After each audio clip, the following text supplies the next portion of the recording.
Grim Tapes disclaimer. The images and characters you're about to witness are purely fictional. Any resemblance to real people, places, or events is purely coincidental. Or is it? Viewer discretion is advised. Now press play, if you dare. Oh, by the way, welcome back to the Grim Tapes. This chilling tale comes from one of my close friend, let's call her Emma, and I just want to say a huge thank you to her for allowing me to share it with all of you. What happened to her and her friends during one ordinary night turned into something unforgettable. If you're new here, welcome to the Grim Tapes family. Don't forget to like, subscribe, and share. It truly helps our little horror community grow. I'd love to be able to do this full-time, bringing all kinds of terrifying and mysterious stories to life, and your support helps make that dream possible. Now, turn off the lights, and let's dive into Emma's story. We played with a Ouija board, and it never left us. Submitted by a viewer, told in Emma's words. It all started on one of those boring Friday nights. You know the kind. Too full from pizza, nothing good on TV, and your friends start looking for something fun to do. That kind of boredom that always turns into bad decisions. We were all at Phoebe's house. Me, Edward, Nina, and Phoebe's little sister Madeline, who was upstairs doing her own thing. We were all around 16 or 17 back then. Phoebe's parents were out for the weekend, so we had the place to ourselves. At some point, someone joked about playing hide and seek or going ghost hunting. But Edward suddenly got this bright idea. Let's check the attic.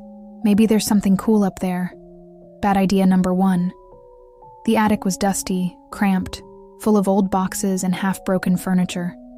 After about 10 minutes of rummaging through moldy board games and Christmas stuff, Phoebe found it. A wooden Ouija board, still in its original box. Yellowed edges, the kind that feels older than it looks. Immediately, I got this weird feeling in my stomach. Guys, I really don't think... I started.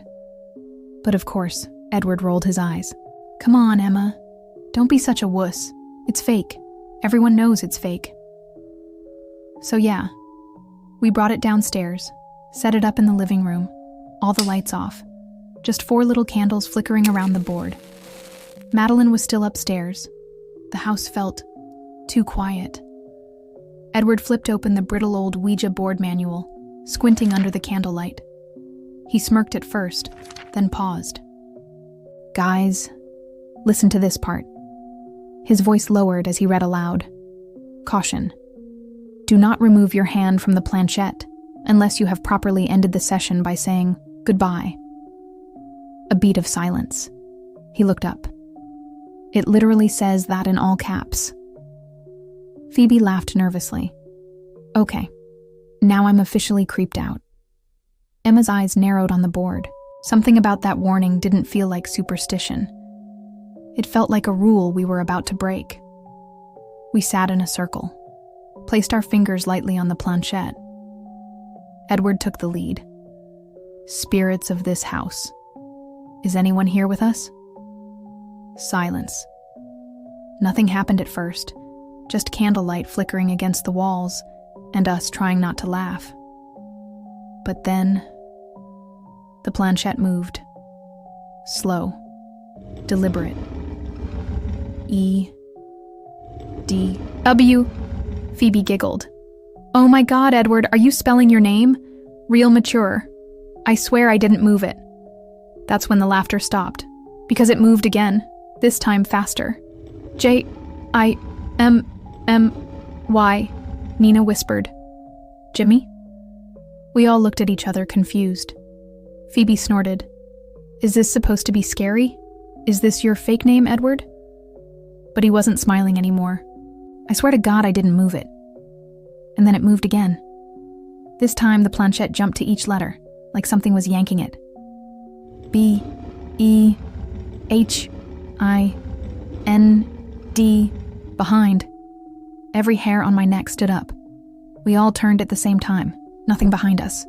And then, all 4 candles blew out at once. No wind, no windows open, just pitch black silence. I panicked so hard. I got up, ran to the wall and flipped the light switch. Nothing.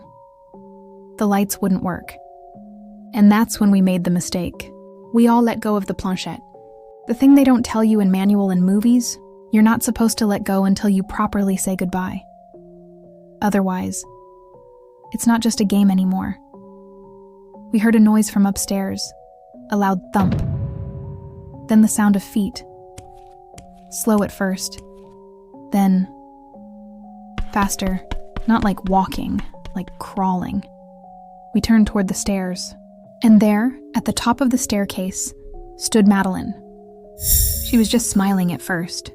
Then, her head, this eerie tilt of her head, unnatural, wide, empty grin. And then she crawled. Crawled down the stairs in this horrifying, inhuman way. Arms bent wrong, legs jerking like a puppet. Her eyes wide and milky white. She hissed, loud and sharp, like an animal. And then she kept going until she collapsed. She didn't remember any of it the next morning. She just woke up crying, confused, asking why her knees hurt. We didn't talk about it. We just went home, didn't sleep. But something stayed behind. Phoebe says the lights flicker every night now at 11:11 p.m. She hears footsteps in the attic. Drawers slam shut when no one's near. And Madeline? Sometimes she wakes up in the living room, on the floor, with scratches down her arms. None of us have touched a Ouija board since. But I swear, Jimmy's still there. A few days after everything happened, Nina couldn't shake it. She kept saying the name felt familiar, too real. So one night, she did a deep dive online, digging through old forums, archived newspapers, crime blogs, and she found something. I renamed the guy to a fictional one for security reason. Let's just call him Jimmy Halberd. A local man from the early 1990s. Lived just 2 towns over. Diagnosed with paranoid schizophrenia. But what made him infamous? He was a deranged serial killer. He lured teenagers to his cabin in the woods, tortured them, killed them, and then ate them. Police reports said he believed he could absorb their souls. He was killed in a standoff after attacking a priest who tried to exorcise him inside this same house. No wonder the board responded to him. No wonder we were never alone after that night.